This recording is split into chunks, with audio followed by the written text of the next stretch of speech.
Good morning.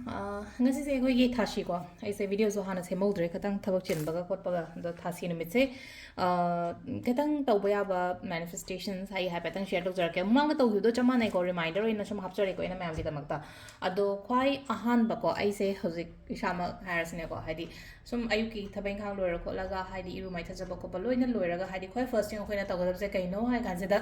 ko ye negativity release to se ko negativity release to matam da haidi kolum ani katang lo ate ate ko haidi pochang ga da po na te ko haidi diary ma leire diary na traga so paper pen the mind or so ka paper ma laraga pen se black ama natraga black shidi compulsory ko haidi releasing gi oina haraga di aduga amati green oigera blue oigera natraga red oigera aina aning ba pamba pachu adum lobiro ko black katang lobo ya de ko adunga sai releasing part se da na koina black ne iseba adunga sai aina pam da pot ma'am se ire se ba ngasi gi oina ko pam da pot ma'am se sida paper se ko ay che makatang lothoke ay keno se so ado sida ay na idori se sigi keno ma'am sida ko hadi yam igadaba leragadi yamna lotthokpiro ko aduga yam iroidaba leragana hadi machera makatang haina hairase ba ko che manghandana ban hairase ko ado khwai ahan badan hairasne ko khwai ahan badda ko negativity ko koina negative se su pam de yam sengna harakanda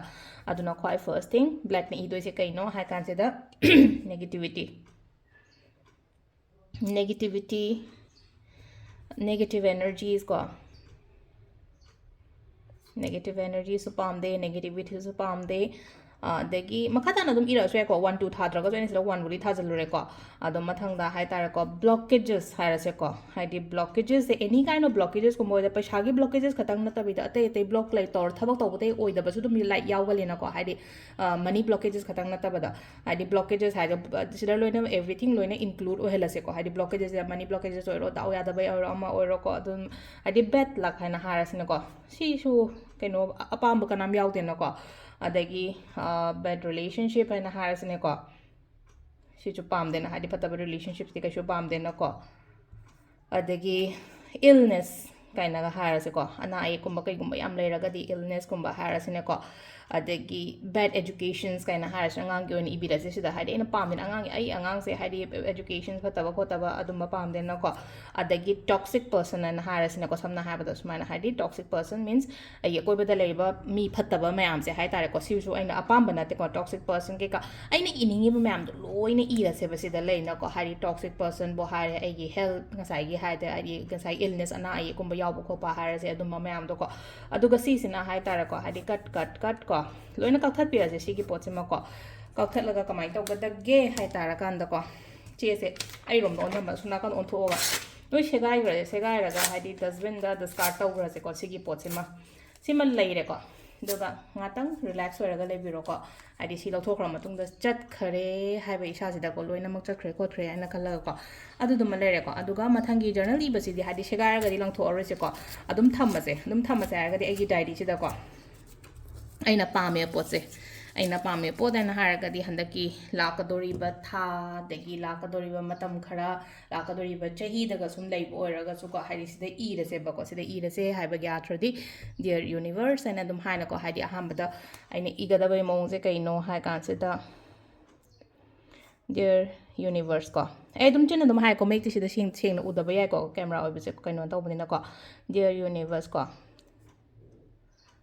PERSC ko spelling ga ko je sum mobile type to bosida hadi journal faina ira ko matam se spelling so mu ka bu su yaw ne ko do mara practice ki oina su leina ko loina ma hadi technology loina advance oida bani na hadi kashu na ta ba alphabet ta ga su kind of alphabet means ko gi words ga ida su sham yamna live ko no da su leina ko spelling ji hanjan hanjan ga yeng bosum yaw ne hadi ko na phone da dictionary do dum on tara le ram na dak dak dak kitang e number da sa gi aina pam da hadi approach ka ji a double p na ma da approach so masa mathan thok chara ni do sa gi akhoi da confusion create kumba yam to do na journal ibai habit sun thambio yara ga di aji practice amazum ojara ne isa da ko adang sai aina university matam da VEREE sale ba sida hai tara ko hadi sida aina ai isa mo soi sida aduna hadi regular ira ga di soi den na ko ado VERSE ko ahan bada thank you ko gratitude always pay to have ne ko aina sum kaino to matam na thank you for everything ko thank you for everything sida haidiko aina English study ire ko dum metero dum samdara ko thank you for everything aingonda pb riba mayam se gen haira se ko hadi hamba thaga chari shor bu aingonda pb riba mayam se gi damakta na haira se ko aingonda pb riba mayam se gi pb riba mayam haiba gi atra di leire pb riba ko mayam se gi haira ko matam sida hadi som haida khalambe ko aise waye khole yadre wana mayam manange khole haina chingwa dum mai tawraga lak dum yawe ko thengna ba sum adagi message ka dum pangna thara ko message ka pangna thara ko hadi yamna mamang dum hairo maru ko mai phau do no kai hang ko mai ngota gumba adu daina kai ai dum answer clearly haide consultation sora maru phau ko dum te na han makta su hadi consultation ai pesha han do khiba hadi sigi dum makta yenga no kana da bada na haiba dum hadi adu mi amana ngamba po na te ba du gi pot mayam do adu questions do matung so hangbira kanu ko adun hadi si do koi ai gi daw da depend yam tawe ko ai nga si sum i swaini ira ko matam ai pesha sa gi blockages leitre ni isana ija matam da ai gi lakka do hadi ngasai gi energy do na yamna kaino tor strong oira kanda hadi ai gi vibration yamna high oira kanda masa matanda lakcha bani sida ai na kari technique pi da na ai kari oirige am seng na ha kanda mioi bane normal person amane adu da sum hai tara kong sai gi marup ki wana taba tai pesha sa pallaga leibo oiro ngasai thabeng khang pallaga oibo hadi isana tawjo hai bane sida ai na hai je ai na kem ta kanam ta kem ta tawba leite ko ara sila ai ngonda pibi de ba mayam sigi da makta mayam sigi da makta ko thank you ko aduga adu sida iroba aina pame pot mayam do present tense se iba aura se ba ai tham da lupa su tan banga me ai gi relationship yam phare ai gi health issues kem ta leitre imung manung da na ye kem yaudre ima baba yam phare adagi ai icha issue ke ka leiri bo ko lem de lai issue education 10 thaga da 12 thaga da angang ga lerga di hadi ai as a parents ama oina hadi ai gi desire ma kham su leng angang do expect to bu do khoina adu go angang da haidra ga so ai iyo ai gi journal sida adu gi pot mayam do